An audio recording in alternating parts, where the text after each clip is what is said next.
There is a test that's 6 questions and takes about 2 minutes of your time, and it catches ADHD in adults about 91% of the time.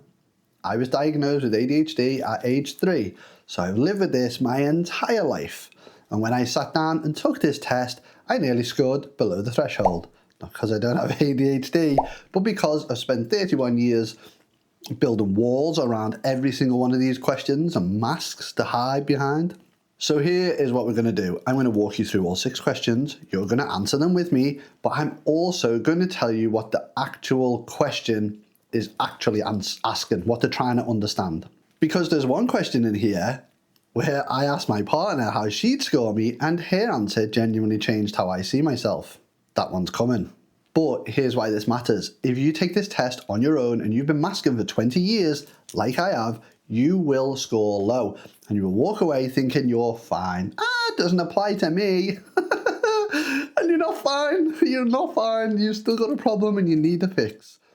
You've just gotten really good at hiding it. If this video helps even one of you answer these questions honestly for the first time, then please subscribe, because I've got 31 years of this stuff all sat in here and we're just getting started. I'm going to give you all the answers and help I can to get better with your ADHD. Question 1 is, how often do you have difficulty concentrating on what people say to you, even when they're speaking to you directly, like you and me now? Never, rarely, sometimes, often, or very often. Now here is where it gets interesting. I was in sales for over a decade. I had conversations all day, every day. I was the top performer for several different brands across the last 15 years. And if you ask me, I'd say, yeah, I'm fine at conversations. I'm a people person. But that's not what they're asking. They're asking about the conversations where you're not interested. The ones where someone's telling you about their weekend or their kids or their dog, and you're nodding and you're smiling. And inside your head, you're thinking about what you're having for tea tonight, or what game you're going to play, or what film or movie or whatever you're going to watch.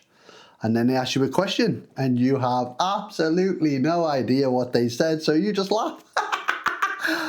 And you hope it wasn't a serious question, you scratch your neck and you pretend that you've been listening. Now, I did that every single day in a suit and tie, getting paid to listen to people while I was usually swinging on my chair and not paying any attention. And I thought everyone did that. That's the trap with this question. If you've learned to perform listening, you'll score yourself really low. But performing listening and actually hearing someone are not the same thing. If your partner's in the room with you right now, ask them, because I asked Jess, she said it would be often. I said sometimes, and that difference is genuinely everything, because I was about to score myself as someone who mostly concentrates fine, and the person who lives with me knows that I don't. Which made me think about the next question, because this one is about the body, and the body is even harder to fake. How often do you leave your seat in meetings or situations where you're expected to remain seated? Now, I read that and I think, no, I don't leave my seat. I'm not getting up and walking out of a meeting. That'd be rude. But think about what you do instead. I was the bloke in a 3-piece suit in a boardroom, swinging on the chair, properly swinging like a kid, like all the way back, bouncing off the chair, like a fucking absolute tit. Or I get up to get a glass of water every 3 minutes, or go outside to get a cup of tea, even though we're in the middle of a board meeting. Or I go to the toilet because I need to just walk around. I don't need the toilet. I just need to move around, move my legs, kick them about. The question isn't asking if you dramatically storm out of rooms. It's asking if your body is screaming at you to move. And if you've just found like polite ways to get around it or do it, well, then you've got a problem. The swinging on the chair is leaving your seat. Your brain has left. It's gone. It's gone somewhere else. And your body's trying to follow. Just not allowed. So your brain can't focus. Your body can't sit still. What about when everything stops? When there's nothing to focus on at all? How often do you have difficulty unwinding and relaxing when you have time to yourself? This one broke me down a little bit, because I read it and thought, yeah, I relax fine. I watch TV, I play games, I sit on the sofa. But then I thought about what actually happens when I sit down.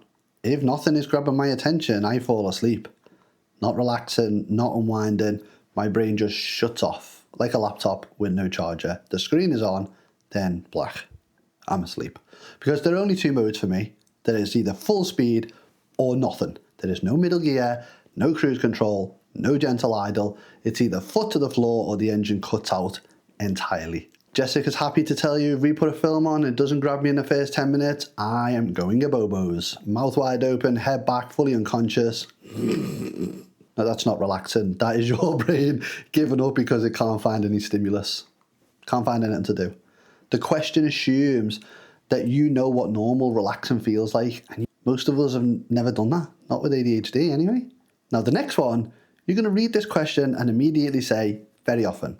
If you don't, you're lying. How often do you put things off until the very last minute? Very often. That's it. That's my answer. Next question. No, I'm joking. But seriously, I won't do a thing until it is physically impossible to delay it any further. Bills, paperwork, emails, phone calls. I will let a letter sit on the side for 3 weeks, even though it's bright fucking red and it's saying it's a final bill. I can see it. I know what it is. I know what it takes to open it. It takes 2 minutes. And I walk past it every single day because it's furniture now. It's become furniture. Until that letter is glowing red. Wah, wah, wah. And then suddenly my brain goes, oh, now it's urgent. And I'll do it in 45 seconds. Now imagine your brain is a car with a broken ignition switch. You can turn a key all you want, but nothing is happening. Instead of it going no, and turning over, it's going but then someone lights a fire behind your car and suddenly the engine starts instantly. We're off, we're going. That's not laziness, that is your brain refusing to release the chemicals that you need to start a task until the deadline is close enough to create the panic or the fire that we just talked about. The panic is the activation. Without it, your brain just has no reason to move and it just won't do it. And if you can't start these things on your own, what do? You find someone else who can start them for you or help with it at least. How often do you depend on others to keep your life in order and attend to the details? I read this one and thought, no, I'm independent. Mr. Independent. I run my own stuff. I'm fine. No one helps me. But that's not what it's asking. It's asking about the invisible stuff. Who remembers the birthdays? Because it's fucking not me. I don't even remember my own birthday. Who books the dentist? Who makes sure the fridge has food before it's completely empty? Most of the time, that's not Jess, because I know I have to do it because she won't remember. She also has ADHD.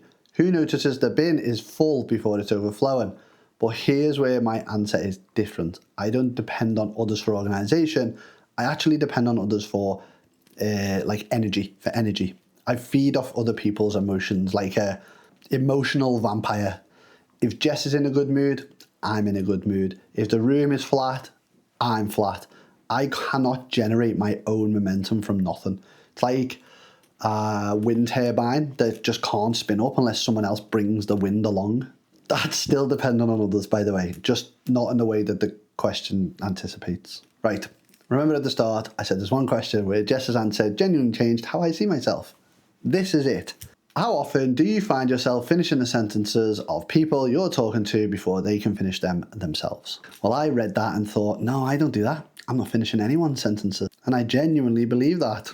So I asked Jessica. And she looked at me like I'd lost my fucking mind. She said, you do that all the time.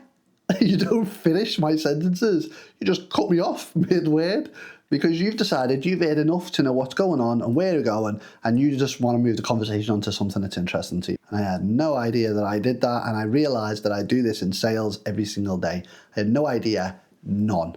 She said something else that properly stopped me. She said, you have a weird sense of time, mate. 2 seconds of silence feels like 30 seconds to you. So when I pause to take a breath before finishing what I'm saying, boom, you jump in. Not because you're being rude, but because your brain genuinely thinks I've been quiet for ages. And that wrecked me a little bit. Because I always thought I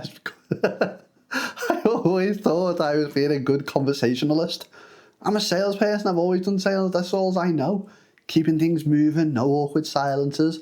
But what I was actually doing is not letting the person I love finish the sentence. This question doesn't ask if you know that you do it. It asks how often you do it. And sometimes the person next to you has been keeping score for years and you didn't even know that there was a game. You didn't know there was a game at all.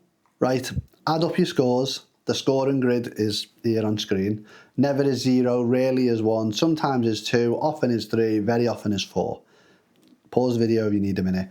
If you scored 14 or above, this screener says that you likely have ADHD. If you scored below, think about this.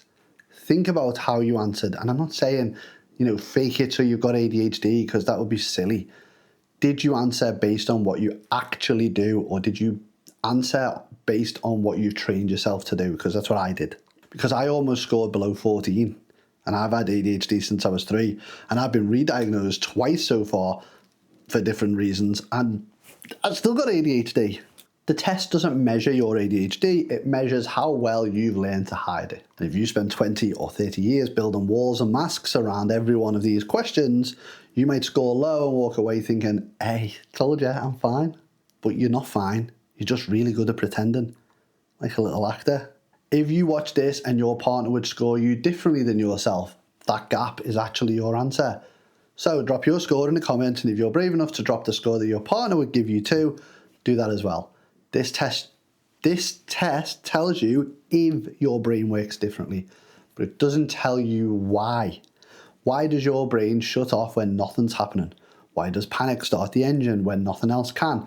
Why does 2 seconds of silence feel like 30 seconds? We have more ADHD videos, and they're here and here. YouTube does a great job of recommending what to watch next, so I would suggest you watch one of these.